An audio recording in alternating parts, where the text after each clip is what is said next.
বস্তুটিকা স্ফটিকৰ ধাৰ যেন নিৰ্মল পানীৰ সৰোবৰ আৰু তাত মুকলিমনে চৰি থকা ৰাজহংসবোৰ এইবোৰ বাৰু কোনে সৃষ্টি কৰিছে কোৱাচোন ভাইহঁত? ভাই তুমি নিশ্চয় অপাৰ আমাৰ ৰাজ্যত থকা যিমান বস্তু আছে এই সকলোবোৰ দেখোন আমাৰ বজাৰতেই সৃষ্টি কৰিছে। সেই কথা আচা নহয় দাদা। গছ বন পশু পক্ষী এই সকলোকে সৃজন কৰা এজন গৰাকী আছে। তেওঁকে ঈশ্বৰ বোলে। ঈশ্বৰ? ঈশ্বৰ। ভাই এতিয়া এইবোৰ কথা বাদ দিয়া আমি ধৰ্মালৈ মৃগালৈ যাওঁ ব'লা।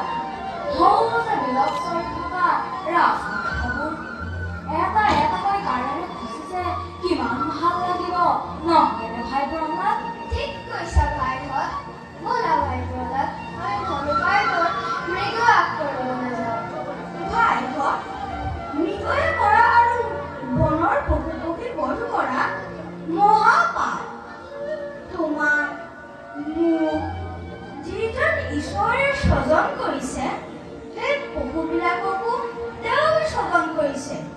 সেইবাবে ঈশ্বৰে স্বজন কৰা এই সকলো জীৱকে নিজৰ জীৱন যেন জ্ঞান কৰিব লাগে।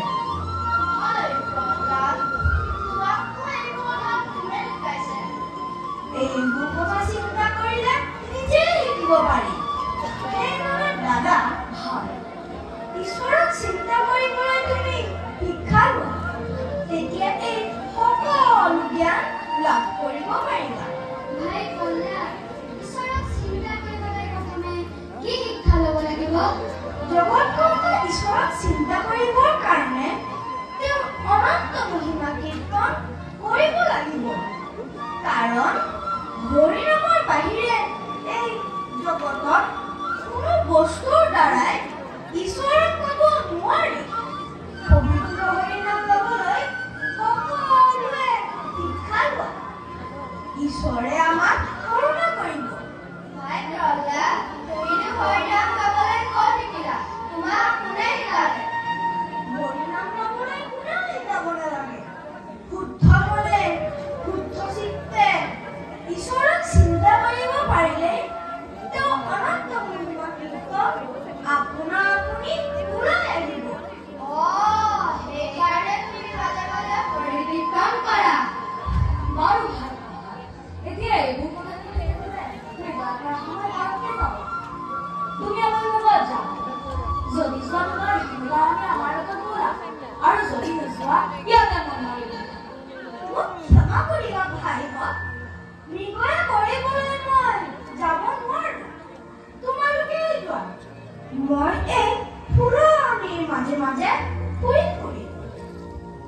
তেনেহ'লে ভাই ব'লা আমি মৃগাৰ কৰিবলৈ যাওঁ।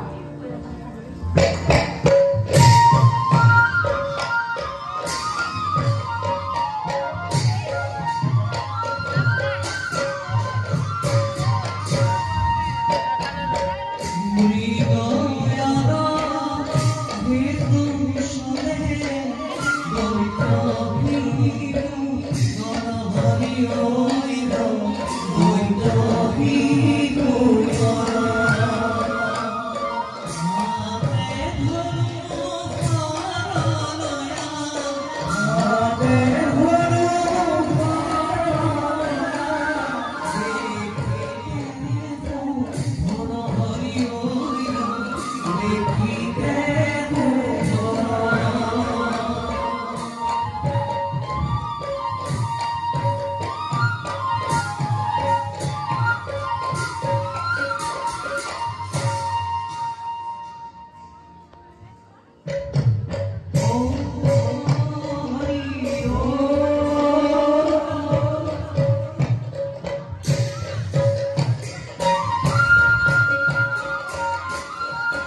কৰুণা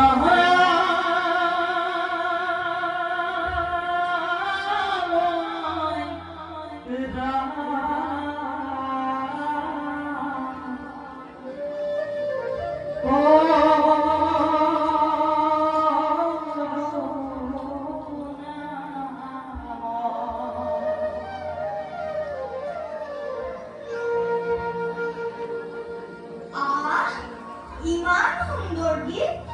এই গীত যে মই কাহানী বা ক'ৰবাত শুনিছোঁ। কৰুণা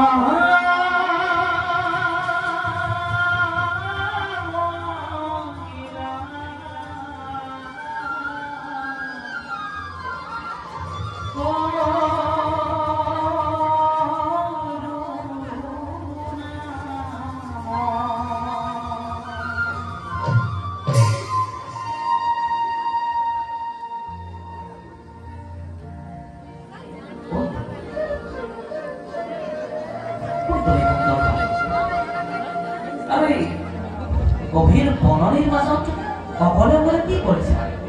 মই দৈত্যৰাজ হিৰণ্যকশিপুৰ পুত্ৰ। নাম মোৰ প্ৰহ্লাদ। প্ৰহ্লাদ আপুনি বাৰু কোন? আপোনাৰ মুখৰ গীতবিলাক মোৰ ইমান ভাল লাগে। আপুনি বাৰু এনে গীত মোক গাবলৈ শিকাবনে? নাৰায়ণ নাৰায়ণ বাছা প্ৰহ্লাদ গীত গাই ঘূৰি ফুৰে আমাৰ দৰে সন্যাসী ভগীৰবিলাকেহে যাৰ খাবলৈ এমুঠি অন্ন নাই, যাৰ পিন্ধিবলৈ এখনি বস্ত্ৰ নাই, তেনে লোকেহে শৰীৰ কীৰ্তন কৰি ভাল পায়। তেনে ক্ষেত্ৰত তুমি ধৰা দৈত্যপতি হিৰণ্যকশিপুৰ পুত্ৰ, তোমাক আকৌ হৰিনামৰ আৱশ্যক কি? ৰজাৰ ল'ৰা হৈ হৰিনাম ল'ব নাপায় বুলি আপোনাক কোনে ক'লে? বাছা প্ৰহ্লাদ ৰজাৰ ল'ৰা হ'লে হৰি কীৰ্তন কৰিব পাৰে সঁচা কথা, কিন্তু তোমাৰ পিতৃ হৈছে হৰিৰ মহাশত্ৰু। তেনে ক্ষেত্ৰত তুমি যদি হৰিৰ নাম মুখেৰে উচ্চাৰণ কৰা তেন্তে তোমাৰ পিতৃয়ে তোমাক খং কৰিব নহয় বাছা। কি মোৰ পিতৃয়ে শ্ৰীহৰিক মহাশত্ৰু বুলি ভাবিছে? কিয়? তেওঁকো বাৰু একেজন ঈশ্বৰে স্বজন কৰা নাই।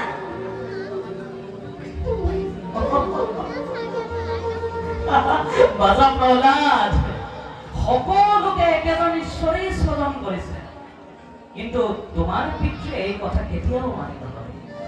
আনকি তেওঁ হৰিৰ নাম শুনিলেও ক্ৰোধত একেবাৰে উন্মাদ হৈ পৰে। তাৰ কাৰণে আপুনি চিন্তা নকৰিব। প্ৰহ্লাদ এই কথা মই মোৰ পিতৃক কম। তেওঁ নিশ্চয় মানিব, কাৰণ তেওঁ মোক বৰ মৰম কৰে। বাছা প্ৰহ্লাদ অতিশয় দুষ্ট মই তোমাৰ পৰিভক্তি। নিশ্চয় নিশ্চয় শিকাম তোমাক মই হৰিৰ গুণানুকীৰ্তন। বাৰু বাছা প্ৰহ্লাদ তুমি বাৰু হৰিক কেনেকৈ আৰাধনা কৰিব লাগে সেই কথাটো জানানে? নাজানো গুৰুদেৱ। কোনো কথা নাই প্ৰহ্লাদ, মই তোমাক শিকাই দিম। আহা আহা বাছা প্ৰহ্লাদ, তুমি এই স্থানতেই আসন গ্ৰহণ কৰা। বাছা প্ৰহ্লাদ হাত জোৰ কৰি চক্ষু মুদা আৰু হৃদয়ত সেই নিৰাকাৰ নিৰঞ্জন হৰিৰ প্ৰতিচ্ছবি স্থাপন কৰি মই যেনেদৰে আৰাধনা কৰিম তেনেদৰে তুমি কৰি যাবা।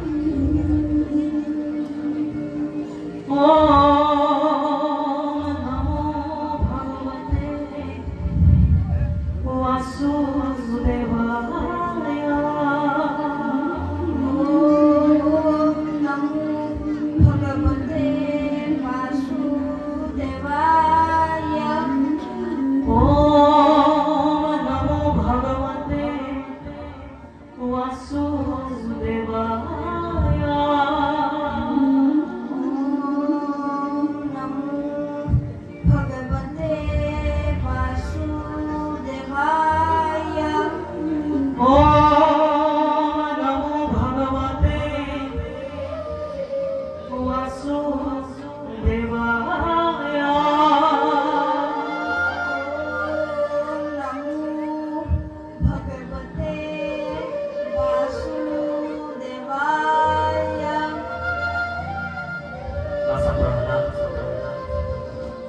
ঈশ্বৰে আমাক মনুষ্য জীৱন মাত্ৰ এবাৰলৈ প্ৰদান কৰিছে।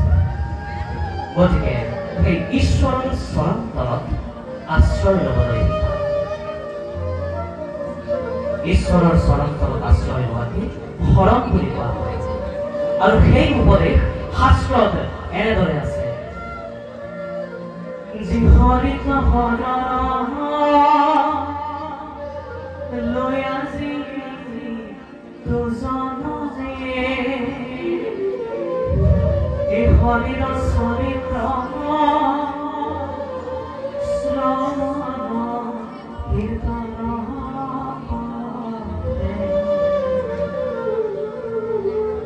দুৰ্ভুল অপাৰ সংসাৰ সাগৰ এইটো মহাজনে অতি অপ্ৰয়াস